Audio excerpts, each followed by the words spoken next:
Okay, so in this video, we're going to look at parenting and the purpose of families.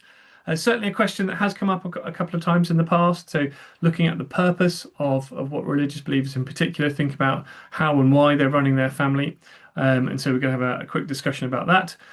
But also, again, coming back to the question of children and their role in a family and a relationship too. Why do people have children? Well, because they want to. So one of the most basic reasons. It's a joy, it's a privilege to be able to raise a child. I don't think anybody can quite prepare someone for holding new life in your hands and realizing that that is your responsibility.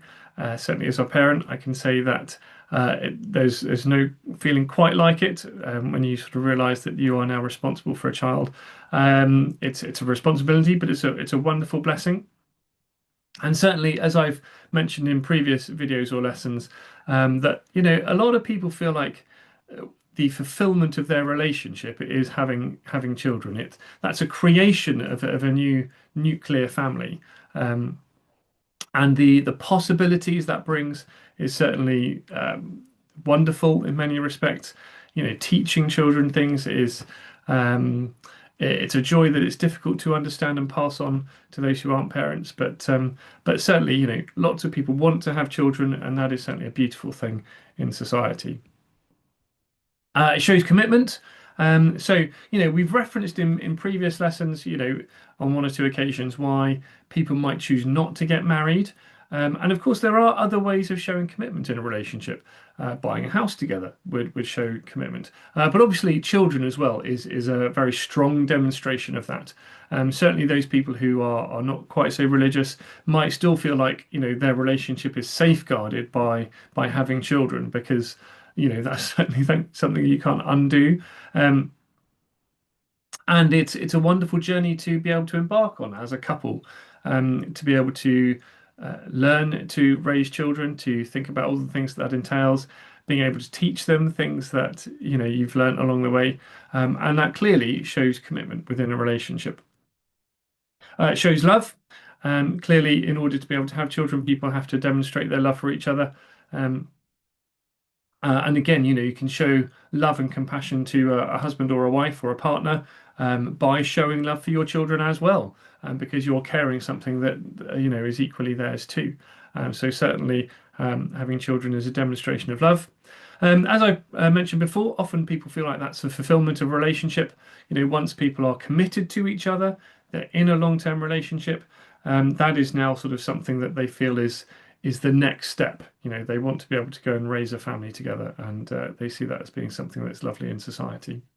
If we're coming to the religious element of it, then Genesis 1:28 is a specific teaching encouraging Christians, or I suppose Jews at the time, to have children. And here is that quote. Now, this is obviously in reference specifically to Adam and Eve. God blessed them and said to them, "Be fruitful and increase in number.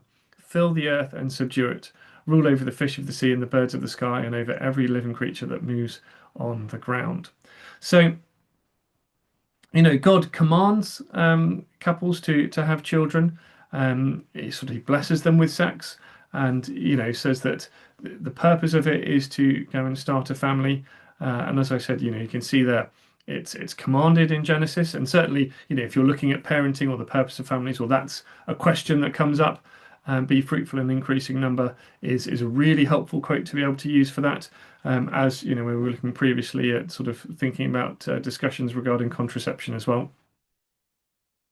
Um, so those are lots of the reasons why people might want to have children. It's not the only reasons. Again, we could come back to somebody wanting to keep their family line going. Again, if we're thinking about royal families or aristocratic families, that's something as well. But the previous slide I think shows the main motivations in today's society regarding having children. So what's the point of family? Again, specifically here, we're going to come back to religion. Obviously, it's religious studies, so we're going to think about, what Christians or Muslims or Jews, I suppose, by extension, might say in terms of, why they're having children and the importance of that. So the point of family, arguably, is to have children, and obviously, sadly, there are couples who can't. And that doesn't mean that their relationship is any less valid or any less fulfilled. Specifically, if we're looking at sort of something like Christianity and Islam, they would say that there are other ways to demonstrate love and compassion and companionship and all of those important things. But certainly, again, if you're considering that some will argue that the main purpose of sex is to have children, then we can make an argument to say the point of family is in order to procreate, be fruitful, and increase in number. Another purpose of family certainly is to give children stability. Again, when we look at what the government sort of does in terms of trying to organise and run society, one of the reasons it gives tax benefits to those people who are married is because, there is this recognition that marriages and long-term relationships do give stability to society in general.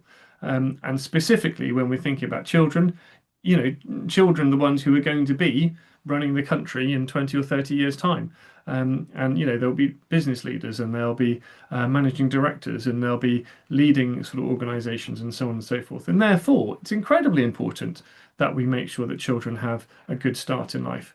And so doing what we can to give those children emotional and practical stability is hugely important. Um, and family, is the primary place where that occurs. So giving people a safe place to be, giving children a safe place where they can learn and make mistakes and start to, figure out what their likes and dislikes are, figure out, what their skills are, what are their talents. And all of that is done, importantly, in somewhere where they're going to feel safe. If you're going to make a mistake in something, as we all do, you want to be able to feel like you can do that in a safe place. And so, again, if we're thinking about Christianity, Islam, and Buddhism particularly, they would certainly say that there is a strong argument for saying that the purpose of family is to make sure that children have that stability. Obviously, by extension, education and making sure that they're learning in all sorts of ways, whether academic education, whether it's sport, art, music, emotional education. So being able to think about how we relate to one another socially, learning all those sorts of things, that's all incredibly important too. And so that definitely is a purpose of family. Um, to raise children in the faith. If you're getting an exam question on this, I would say this is a really important point to make. When we think about Christians and Muslims, especially, one thing that they would want to do is to pass on their faith to their children. So, sort of thinking about getting them to understand what they believe, why they believe it, introducing them to the Bible or the Quran, teaching them things that they do, so praying with their children, obviously with someone like Christians going to Sunday school, praying before a meal, and both Christians and Muslims would do that.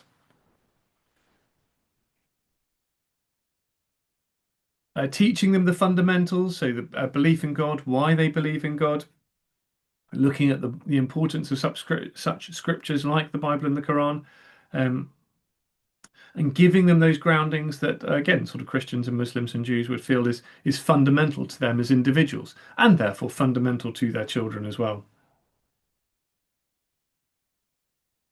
Finally, on this slide, sort of understanding religious practices. So again, if we think about Muslims, we could talk about the five pillars of Islam. So praying, fasting, going on the Hajj pilgrimage, giving to charity, and making sure that you're happy to declare your faith. All of those things obviously hugely important to Muslims, and so important to give children an understanding of that. For Christians, that will be things like going to church on a regular basis, praying on a regular basis, reading the Bible, and understanding the importance of those sorts of things as well. And so clearly that would be something that is vital in family life. Right, so here we go. Here's an example exam question. Again, probably the best way to do this is to pause the video, have a think about what we've just discussed, and therefore trying to answer it yourself. Again, think about 6-mark questions. We will be trying to include quotes, so things like be fruitful and increase in number would be important there. Again, if you're looking at Muslims, using the five pillars of Islam, they are regarded as religious teachings. So you could talk about Salah or something like that. in there. So pause the video and have a go at answering that question. Okay, so hopefully you've done that, and we're now going to think about the answer. Obviously, with any questions like this, we need to respect the fact that there are many possible answers to these questions. And so, if what I put up on the screen isn't exactly what you've put, which is, likely in many respects, there will be other things that we can put. What you're looking for is to make sure you've got the structure there and to make sure that clearly your points are in reference to the question. Okay. So obviously, whatever you're discussing has to be about the purpose of a family. Okay. So here we go. In Christianity, one purpose of families is to bring children up in the faith. So there's your statement. Children should obey their parents, as per the teaching, honor your father and mother, which is in Exodus, which comes from the Ten Commandments. Okay. So and as per are my connecting statements there. They're demonstrating that I'm moving on to a bit of explanation. We've got a quote in there, honor your father and mother, and that is a purpose of family. Buddhists believe that the purpose of families is to give children a stable family upbringing, as they believe this is right action, with the intention of raising happy and healthy children. Okay, so again, you can see the quote there, right action. Now, I've used that one as a really, really broad teaching. Um, we understand that love your neighbour as yourself and right action and karma can be used in all sorts of situations. All three would be applicable here in this particular question, but you've got to make sure you use them in the correct way. So make sure that you link them back to the question. Okay. So if you've used love your neighbour as yourself, that is absolutely fine. Just make sure that you're saying that parents would look after their children well and give them a good education because they would have wanted that when they were children. So you've just got to make sure that that point is clear. Now, here I'm actually also going to give you some other possible answers. So maybe this is something you've put. Christianity, they believe that parents should set an example to their children by living their faith, educating and raising their children within the faith. And again, you could put a quote in there, even something like John 3:16, for God so loved the world that he gave his only son. If you're referencing that Christians would want to make sure their children understood that particular quote, that would be applicable. You just got to make sure it's explained in the right way. Taking part in worship in the home or at church. So again, talking about praying, you could mention the fact that Jesus taught people to pray. So you could have mentioned something like the Lord's Prayer. So one purpose of families in Christianity is to bring children up in the faith and teach them to pray. As Jesus said, let us pray, and then, here is how to pray. And then he references, our Father who art in heaven, hallowed be thy name, and so on and so forth.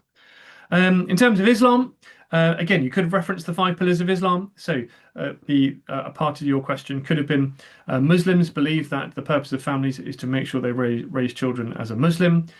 They believe this as teaching Salah is really important, which means praying. Therefore, they would take their children to the mosque and teach them to pray 5 times a day. Okay, so hopefully, again, you can see your statement, your connecting statements or connecting words, phrases, as they, as per, and so on and so forth. And then you found your quote. Okay, so again, you must reference a quote or a teaching in some way, shape, or form. So find that in your answer as well. Just why a bit more revision. In a previous video, we looked at different types of relationship. And so, again, just starting to try and make sure that we're reviewing things and thinking about how we answer questions. Which term describes these relationships? Sally and Janine have legally registered as a same-sex couple. David and Jane live together as if they're married, but they're not married. Nick and Tracy had a ceremony in a registry office. Okay, so based on previous lessons, could you name these particular relationships? I'm going to pause, get you to think about it, and then I'll tell you the answers.